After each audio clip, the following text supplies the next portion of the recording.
I'm just going to stop. This is one of the worst Vivint stories that I've heard yet.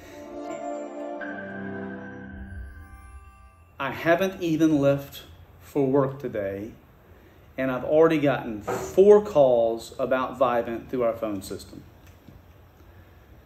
I think a lot of times, companies get what they plan for, or they get what they even don't ask for if they don't take care of customers. And when it becomes all about money and not about servicing, helping, or fixing a customer's problems, the companies get what they ask for short-term and long-term. I don't remember what Vivint's name was previous to being Vivint. Apparently, they had some kind of a lawsuit about 12, 13 years ago, and they changed names. I think they had such a bad rap. The problem is, if names change and ownership and corporate habits don't change, then I'm just going to stop. This is one of the worst Vivint stories that I've heard yet, and it was one of the calls this morning that came in.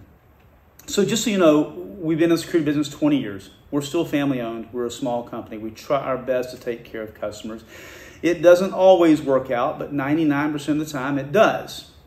That's because we genuinely care about customers. But this is not just a pitch for our business. What this is letting you know what happened this morning when this lady called in. So story is this. It's quick.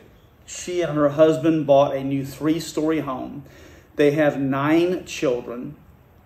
And already installed in this new home is a Vivint. I like saying Vivint. Is a Vivint security system. And the previous owners would not or did not, she was very nice on the phone, I don't even think she want to talk bad about the previous owners, but would not or did not leave the security codes, the access codes, any information about the security system whatsoever.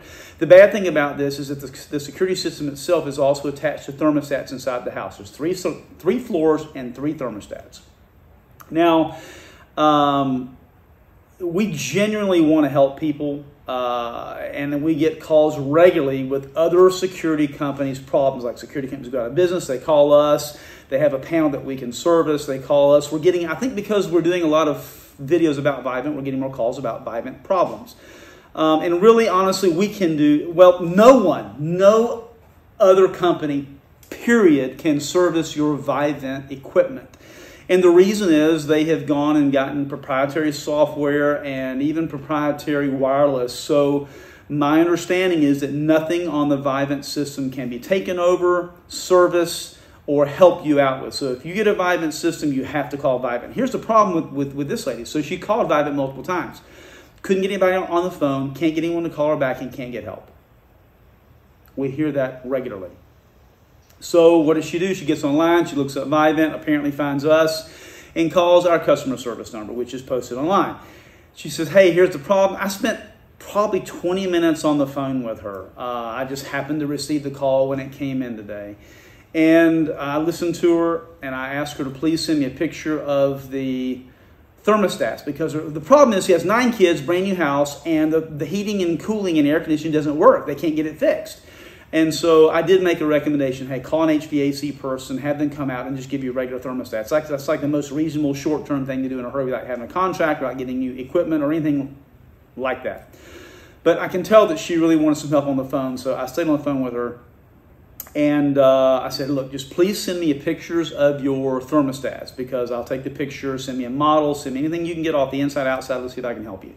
So then I sent her back a disclaimer, basically, hey, do this at your own risk, but here's what I think you need to do. And I sent her instructions.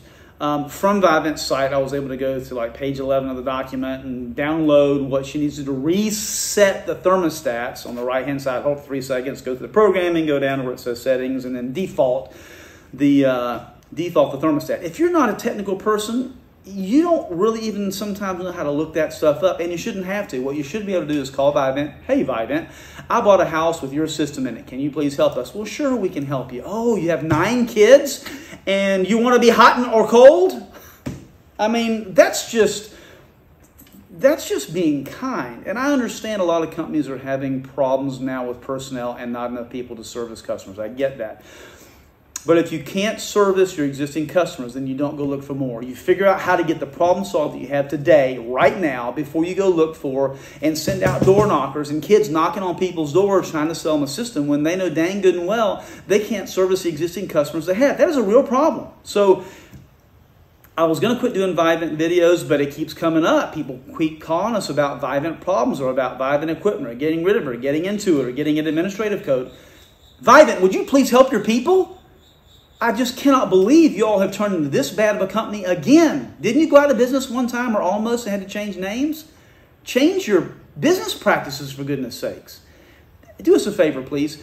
Not all my videos are angry. Hey, please like and subscribe. We really want to hear from you. We want to have you subscribe. And I've got some interesting things coming up about some changes going on in the world today and how it affects preppers and those prepping for security.